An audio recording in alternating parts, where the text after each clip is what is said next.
সবচেয়ে খুশির ব্যাপার হলো আল্লাহর হাবিব বলেছেন, আসসিয়ামু ওয়াল কুরআনু ইয়াসফাআনি লিল আবদি ইয়াউমাল কিয়ামাহ।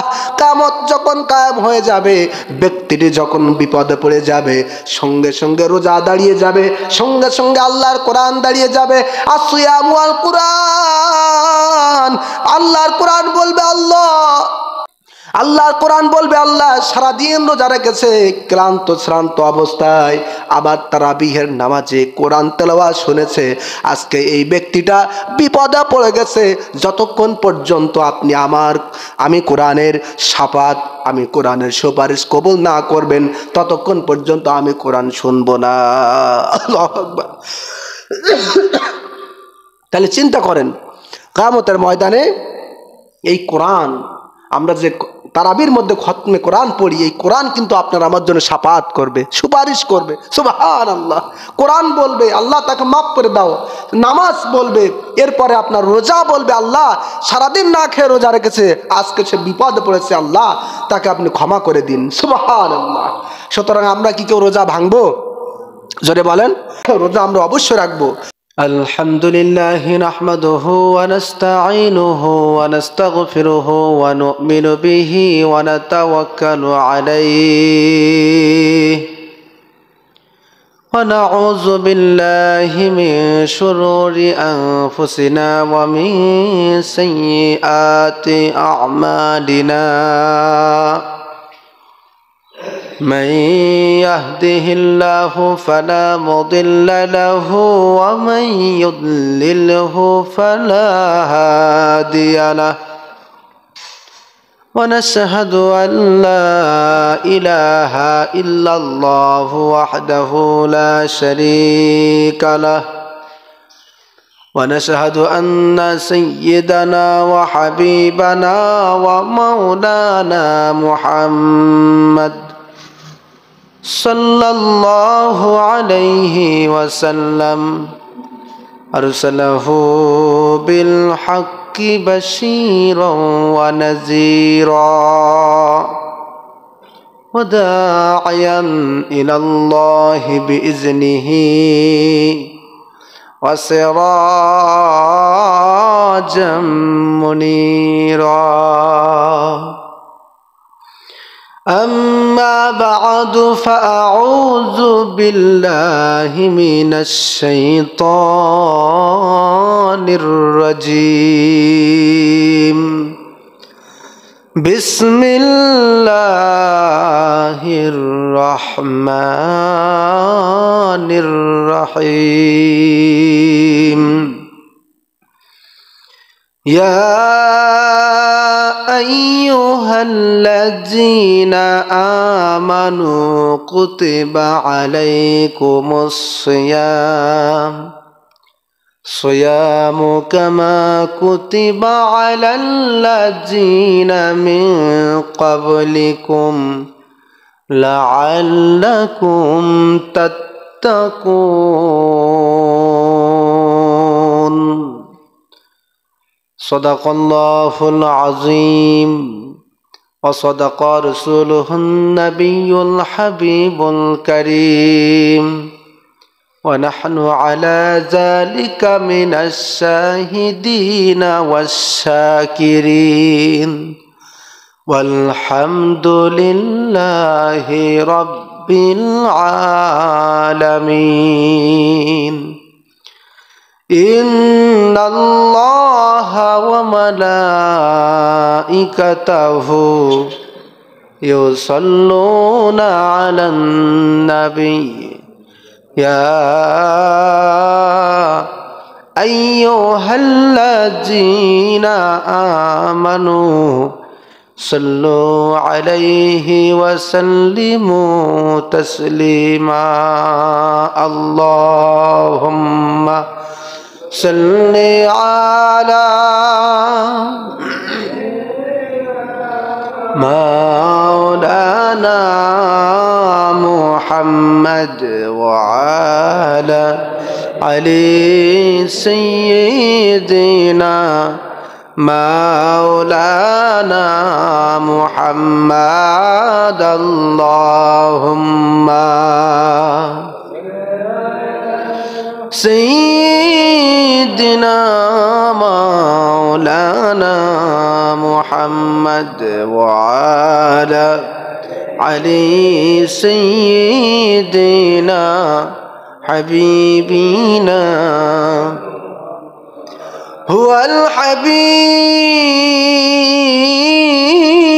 الذي ترجى شفاعته لكل هول من الأهوال مقتحم اللهم صل على مولانا محمد وعلى علي سيدنا حبيبنا জবান খুলে জিকির করি লা ইলাহা ইল্লাল্লাহ লা ইলাহা ইল্লাল্লাহ লা ইলাহা লা ইলাহা ইল্লাল্লাহ লা ইলাহা সবাই লা ইলাহা ইল্লাল্লাহ লা ইলাহা নাই কোন মাবুদ আল্লাহ ছাড়া লা ইলাহা মোহাব্বত লা ইলাহা লা ইলাহা লা ইলাহা ইল্লাল্লাহু মুহাম্মাদুর রাসূলুল্লাহ সাল্লাল্লাহু আলাইহি ওয়াসাল্লাম। মুআজ্জাজ মুহতারাম, অত্র মসজিদের দিনদার ইমানদার সম্মানিত মুসল্লিয়ান ইকরাম, যুবক ভাইরা, দূর দূরান্ত থেকে আগত সম্মানিত মুসল্লিয়ান ইকরাম, মুসলমান ভাইরা, মুরব্বী বাবারা, সকলের প্রতি আবারও অন্তরের স্থল থেকে সালাম। আসসালামু আলাইকুম ওয়া রাহমাতুল্লাহ। আমরা সর্বপ্রথম সেই আল্লাহ সুবহানাহু ওয়া তাআলার দরবারে অসংখ্য শুকর ও সুজুদ আদায় করি, যে মহান মনিব, যে মহান মালিক আমাদেরকে ভালোবেসে পবিত্র মাহে রমজানুল মুবারক মাসে জুমার নামাজ আদায়ের জন্য একেবারে সকলের আগে ভাগে মসজিদে এসে বসার তৌফিক দান করেছেন। এজন্য খুশি হয়ে দিল খুলে সকলেই বলি আলহামদুলিল্লাহ। আবারও বলি আলহামদুলিল্লাহ। লক্ষ কোটি দরুদ ও সালাম প্রেরণ করছি আমাদের সেই প্রাণ প্রিয় আখেরি নবী পাকের শানে, যে নবী রাসূলের উপরে আল্লাহ পাক রোজাকে ফরজ করেছেন তথা উম্মতে মুহাম্মাদির উপরে, সেই মহান নবীর প্রতি আবারও প্রাণ ভরা দরুদ ও সালাম বলছি সাল্লাল্লাহু আলাইহি ওয়াসাল্লাম। হাজরিন, আজ পবিত্র মাহে রমজানুল মুবারক মাসের দ্বিতীয় জুমা। আজকে জুমার আলোচনার আলোচ্য বিষয় রোজার ফজিলাত, রোজার ফিদিয়া এবং রোজা না রাখার কুফল সম্পর্কে। মহান আল্লাহ পাক এই গুরুত্বপূর্ণ বিষয়ে সংক্ষিপ্ত সময়ে আমাদের সকলের জানার, বোঝার এবং বাস্তব জীবনে তা আমল করার তৌফিক দান করুন, বলেন আল্লাহুম্মা আমিন। হাজিরিন, আমরা এক এক করে মাহে রমজানুল মুবারকের কয়েকটি রোজা আমরা সমাপ্ত করেছি, আলহামদুলিল্লাহ বলেন। এখন আমরা মোটামুটি রোজার মাঝের শুরু ভাগে আমরা অবস্থান করছি, বলেন সুবহানাল্লাহ। এই পুরা মাসটাকে নবীজি 3 ভাগে ভাগ করেছেন। কয় ভাগে? প্রথম 10 দিন হচ্ছে রহমতের, দ্বিতীয় 10 দিন হচ্ছে মাগফিরাতের, আর তৃতীয় 10 দিন হচ্ছে নাজাতের। সুবহানাল্লাহ। মূলত পুরা রমজান মাস রহমতের, পুরা রমজান মাস মাগফিরাতের, পুরা রমজান মাস নাজাতের। সুবহানাল্লাহ। তবে নবী যে পার্থক্য করলেন কেন?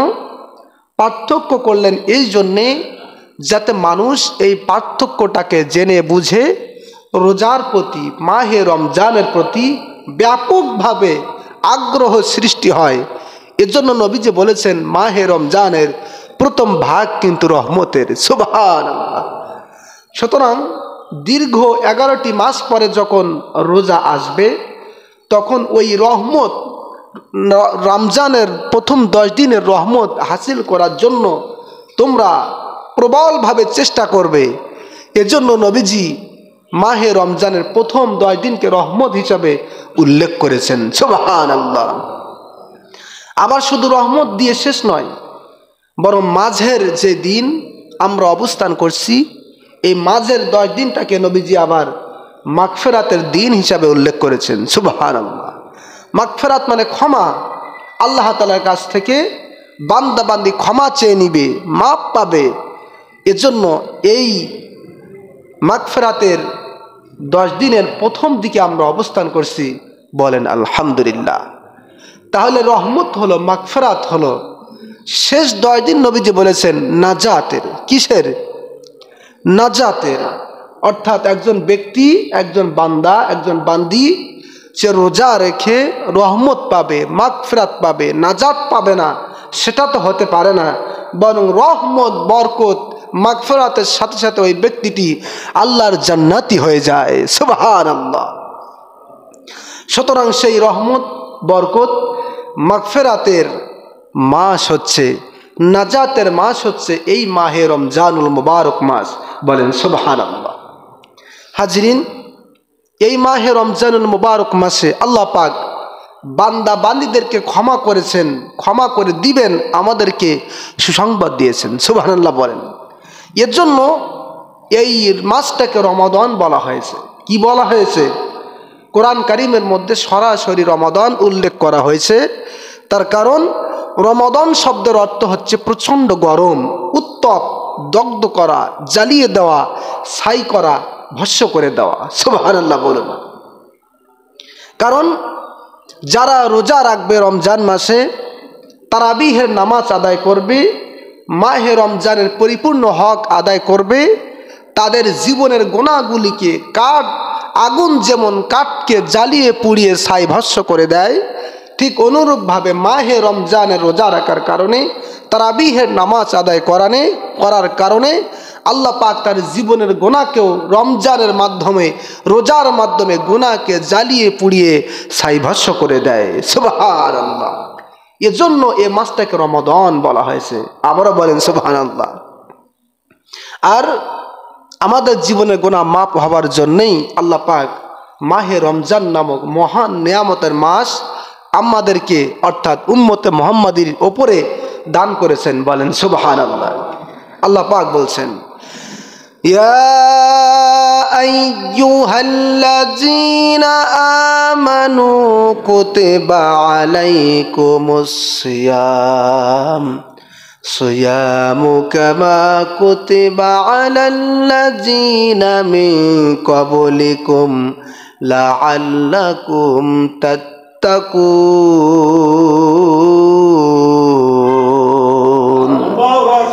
আল্লাহ তাআলা বলেন, ইয়া আইয়ুহাল্লাযীনা আমানু, হে ঈমানদারগণ, হে ঈমানদারেরা, তোমাদের উপরে মাহে রমজানের রোজাটাকে ফরজ করা হয়েছে, যেমনি ভাবে তোমাদের পূর্ববর্তীদের উপরে এই রোজা ফরজ করা হয়েছিল। সুবহানাল্লাহ। লাআল্লাকুম তাত্তাকুন, যাতে তোমরা তাকওয়া অর্জন করতে পারো। সুবহানাল্লাহ বলেন। কোন কাজ একা একা করলে যে পরিমাণ কষ্ট হয়, ওই একই কাজ অন্য কারোর সাথে করলে কষ্ট হবে ঠিক, কিন্তু কষ্টটা কিছুটা লাঘব হয়। ঠিক কিনা বলুন? কি আপনারা কাজ করেন না? মিস্ত্রির কাজ করেন, এরপরে মাটির কাজ করেন, বিভিন্ন কাজ করেন। একা একা করলে যে পরিমাণ কষ্ট হয়, 2-10 জন মানুষ একসাথে করলে কষ্ট হবে ঠিক, কিন্তু কষ্টের মধ্যে গল্পে গল্পে কথাবার্তা বলতে বলতে কখন কাজ শেষ হয়ে যায় টের পাওয়া যায় না। ঠিক কিনা বলুন?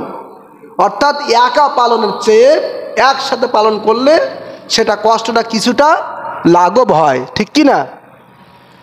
প্যারা বাবাজিরা আমার, আল্লাহ রাব্বুল আলামিন মাহে রমজানুল মোবারকের রোজাটাকে আমাদের উপরে ফরজ করেছেন, সুবহানাল্লাহ।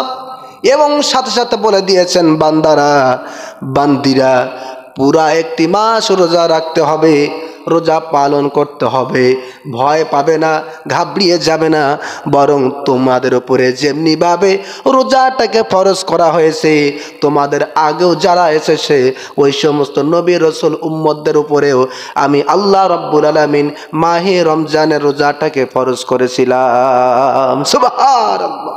অর্থাৎ একসাথে অনেক মানুষ কাজ করলে কষ্ট হবে ঠিক, কিন্তু কষ্টটা যেমন লাঘব হয়ে যায়, তোমাদের ওপরে রোজাকে ফরজ করেছি, সাথে সাথে বলে দিয়েছি কুতিবা আলাইকুমুস সিয়াম কামা কুতিবা আলাল্লাযীনা মিন ক্বাবলিকুম, তোমাদের পূর্ববর্তীদের ওপরেও রোজাকে ফরজ করা হয়েছিল, সুতরাং তারা যেমন রোজা পালন করেছে তোমরাও পারবে, তোমরা ভয় পাবে না, সুবহানাল্লাহ বলুন। প্রিয় বাবাজিরা আমার, আর এই রোজাটাকে আল্লাহ পাক আমাদেরকে দান করেছেন সারাদিন না খেয়ে খামাকা কষ্ট দেওয়ার জন্য না, বরং রোজার মাধ্যমে আল্লাহ রাব্বুল আলামিন বান্দা বান্দের কলিজার মধ্যে তাকওয়া সৃষ্টি করে দেন, সুবহানাল্লাহ। আল্লাহ পাক বলেছেন না, লাআল্লাকুম তাত্তাকুন, এই রোজা পালন করলে তাকওয়া অর্জন হয়। কি অর্জন হয়? জবান খুলে বলুন, কি অর্জন হয়? তাকওয়া। আচ্ছা, একটা জিনিস চিন্তা করুন, এই তাকওয়া অর্জন করার জন্য আল্লাহ পাক গোটা পৃথিবীর মুসলমানদের উপরে পরিপূর্ণ একটি মাস রোজা রাখাকে ফরজ করেছেন, সুতরাং এই তাকওয়ার দাম নিশ্চয়ই অনেক বেশি, ঠিক কিনা বলেন? যে সারাদিন গোটা মুসলমানেরা না খেয়ে রোজা রাখবে, ফল কি হবে? তাকওয়া পাবে, জান্নাত পাবে, জাহান্নাম থেকে মুক্তি পাবে, সুবহানাল্লাহ। সুতরাং যেই তাকওয়ার এত দাম, সেই তাকওয়া আসলে কি আমাদের জানার দরকার আছে না নেই?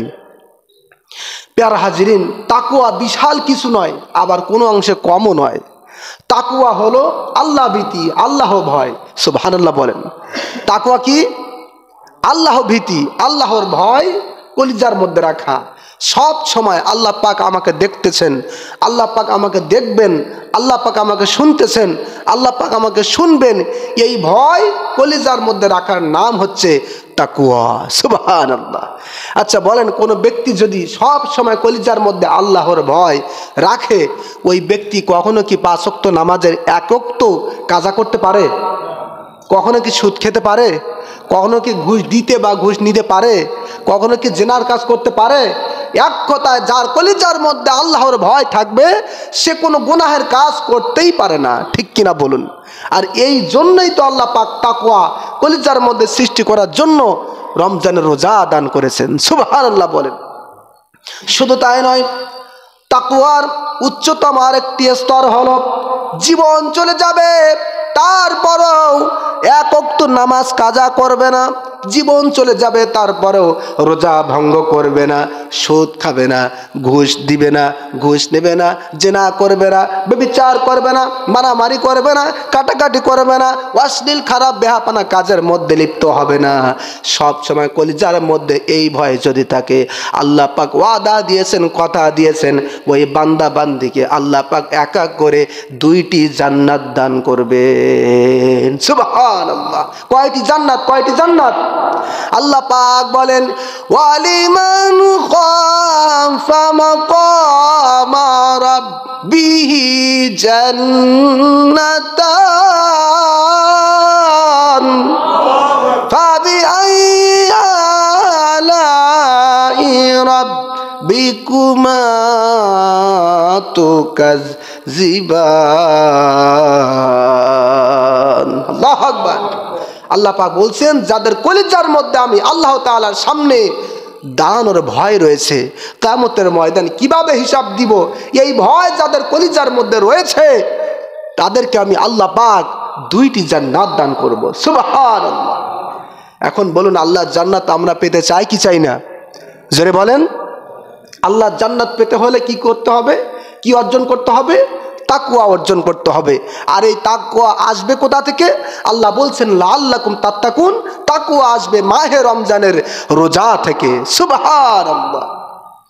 সম্মানিত হাজিরিন, এই মাহে রমজানের রোজা এটা আবার খুব লম্বা চওড়া দিনের জন্য নয়, বরং আল্লাহ পাক 12টি মাসের মধ্যে 11টি মাস বাদ রেখে শুধুমাত্র একটি মাসে রোজা রাখাকে আল্লাহ পাক ফরজ করেছেন। সুবহানাল্লাহ। আল্লাহর কোরআন বলছেন আইয়ামাম মা'দুদাত। আল্লাহ পাক বলেন এই মাহে রমজানের রোজা খুব বেশি দিনের জন্য না, মাত্র হাতে গুনে কয়েকটা দিনের জন্য। সুবহানাল্লাহ। অল্প কিছু দিনের জন্যই তো রোজা। এত ভয় পাও কেন, এত অস্থির হও কেন? আল্লাহর উপরে ভরসা করে রোজা রাখো, দিন এমনি পার হয়ে যাবে। সুবহানাল্লাহ। তবে আল্লাহ পাক কখনো মানুষের উপরে জুলুম করেন না, অত্যাচার করেন না। আল্লাহ পাক সব সময় মানুষকে সহজ পথ দেখান, ঠিক কিনা বলুন? আল্লাহ পাক বলেছেন 12টি মাসের মধ্যে মাত্র একটি মাস রোজা। এই রোজার মধ্যেও কেউ যদি অসুস্থ হয়ে যায় অথবা যদি সফর করে, এই অসুস্থ অবস্থায় সফর করে তার যদি রোজা রাখা কষ্টকর হয়ে যায়, আমি আল্লাহ পাক বিধান করে দিলাম ওই ব্যক্তি রোজা ভেঙে অন্য দিনে রোজা পালন করবে। সুবহানাল্লাহ। আল্লাহ পাক বলছেন ফামান কানা মিনকুম মারিদান আও আলা সাফারিন ফাইদ্দাতুম মিন আইয়ামিন উখর। এই রোজার মাসে কেউ যদি কঠিনভাবে অসুস্থ হয়ে যায় অথবা সফরে থাকে, এই দুই অবস্থায় যদি তার জন্য রোজা পালন করা খুবই কষ্টকর হয়, তাহলে ওই ব্যক্তি অন্য দিনে রোজা পালন করে দিবে। সুবহানাল্লাহ। কথা ভালো করে বুঝবেন। আল্লাহ পাক বলছেন ফামান কানা মিনকুম মারিদান আও আলা সাফারিন ফাইদ্দাতুম মিন আইয়ামিন উখর। মাহে রমজানে এটা তো রোজা রাখা ফরজ, ঠিক কি না? বাধ্যতামূলক। সুতরাং এই মাহে রমজানেও মানুষ অসুস্থ হতেও পারে, ঠিক না বলেন? মানুষ বিপদে পড়তেই পারে, মানুষের সফর প্রয়োজন হতেই পারে। সুতরাং এই মাহে রমজানে কেউ যদি খুব অসুস্থ হয়ে যায়, কেউ যদি সফরে থাকে, ওই অবস্থায় যদি তার জন্য রোজা রাখা কষ্টকর হয়, তাহলে প্রয়োজনে ওই মাহে রমজানে রোজা বন্ধ রেখে পরবর্তী দিনে সে এক একটি দিনের জন্য এক একটি রোজা রাখবে। সুবহানাল্লাহ। সুবহানাল্লাহ বলেন। তাহলে আল্লাহ পাক আমাদের জন্য কত সহজ করেছেন। আল্লাহ পাক তো বলতে পারতেন যে না, যতই অসুস্থ হও, যতই সফরে থাকো, রোজা রাখতেই হবে, এমন তো বলতে পারতেন, ঠিক কিনা বলেন? কিন্তু আল্লাহ পাক আমাদের জন্য বিধান কত সহজ করেছেন। বান্দা কষ্ট পাবে, অত কষ্ট করে আমার ইবাদতের দরকার নাই, বরং তুমি তোমার নিজের সহজ মতো ইবাদত করবে, মন ভরে, আমি আল্লাহ পাক তাতে খুশি হয়ে যাব। সুবহানাল্লাহ। ভাইরা আমার, আলোচনা ভালো করে বুঝবেন। আল্লাহ পাক বলছেন মাহে রমজানে অসুস্থ হলে অথবা সফরে থাকলে রোজা ভঙ্গ করে পরবর্তী দিনে আদায় করে নিবে। কিন্তু অবস্থা যদি এমন হয় যে এমন অসুস্থ, এমন সফর যে পরবর্তী দিনে আদায় করা সম্ভব নাই। আল্লাহু আকবার। কি এমন মানুষ আছে না যে মাহে রমজানে তো রোজা রাখতে পারছে না, রমজানের পরে যে রোজা আদায় করবে সেই শক্তিও নাই, সেই ক্ষমতাও নাই। এমন মানুষ আছে না নাই? আপনার আমার বৃদ্ধ দাদা, বৃদ্ধা দাদি, আপনার আমার আত্মীয় স্বজনদের মধ্যে অনেক অসুস্থ মানুষ রয়েছে যাদের রোজা রাখা রমজানের ভিতরেও সম্ভব না, আবার রমজানের বাইরেও সম্ভব না, ঠিক কিনা বলুন? তাদের জন্য বিধান কি? আল্লাহ পাক পরবর্তীতে বলতেছেন তাদের জন্য বিধান হলো ওয়ালাল্লাযীনা ইউতিকুনাহু ফিদয়াতুন তুআমু মিসকিন। ওই সমস্ত ব্যক্তি যারা একবারে রোজা রাখতে সক্ষম নয়, তারা মাহে রমজানের এক একটি রোজার বদলাতে এক একটি ফিদিয়া দান করবে। সুবহানাল্লাহ। কি দান করবে? জোরে বলেন। ফিদিয়া। ফিদিয়া কি? ফিদিয়া হলো তুআমু মিসকিন। এক একটি রোজার বদলে একজন অভাবগ্রস্ত, মিসকিন, অসহায়, দারিদ্র মানুষকে অন্ন দান করা। সুবহানাল্লাহ বলেন। কি দান করা? আল্লাহ পাক কোরআনের মধ্যে এতটুকুই বলেছেন যে ওয়ালাল্লাযীনা ইউতিকুনাহু ফিদয়াতুন তুআমু মিসকিন, যে রোজার ফিদিয়া হলো মিসকিন, অসহায়, দারিদ্র মানুষকে অন্ন দান করবে। অন্ন দান করবে। কি দান করবে? অন্ন দান, খাদ্য দান করবে।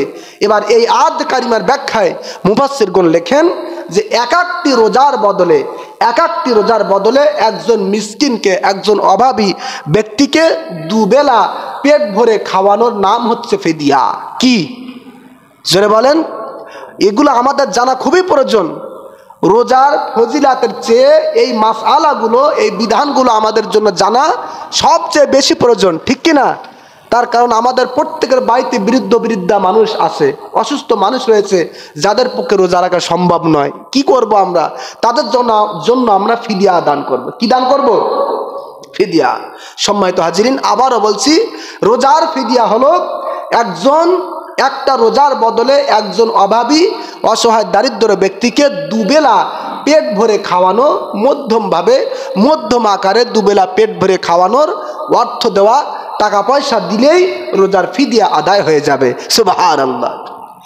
সম্মানিত হাজিরিন, এটা হলো মাহে রমজানের রোজার ফিদিয়া। এবার শুনুন আল্লাহ পাক মাহে রমজানের কথা কি বলেছেন। আল্লাহ পাক বলেছেন, ওয়া আনতাসুমু খায়রুল লাকুম ইন কুনতুম তা'লামুন। সুবহানাল্লাহ। আল্লাহ পাক বলছেন, মাহে রমজানের রোজা কষ্ট করে হলেও তোমাদের জন্য রাখা উত্তম, যারা জ্ঞানী তারা এটা জানে। সুবহানাল্লাহ। অর্থাৎ সামান্য কোনো অসুস্থ হলে, সামান্য কোনো অসুবিধার কারণে রোজা ভাঙবেন, সেটা কিন্তু হবে না। সেটা হবে? সামান্য কিছু হয়েছে, আমার ক্ষুধা লেগেছে, প্রচণ্ড ক্ষুধা, তাই আমি রোজা ভাঙবো, এটা কি কোনো ওজর হলো? জোরে বলেন। রোজা রাখলে তো ক্ষুধা লাগবেই, রোজা রাখলে তো শরীর একটু অসুস্থ হবেই। সুতরাং সামান্য ক্ষুধায়, সামান্য অসুস্থতার কারণে আপনি যদি রোজা ভঙ্গ করেন, ফিদিয়া দেন, তাহলে কিন্তু ফিদিয়ার হক আদায় হবে না, রোজার হকও আদায় হবে না, ঠিক কিনা বলুন? যাদের একবারে ডাক্তার সার্টিফিকেট দিয়েছে যে এই ব্যক্তি রোজা রাখলে পারে মৃত্যুর আশঙ্কা রয়েছে, সেই ব্যক্তি শুধুমাত্র রোজা ভঙ্গ করতে পারে, ফিদিয়া দিতে পারে। তাছাড়া সামান্য অজুহাতে রোজা ভঙ্গ করা যাবে? জোরে বলেন।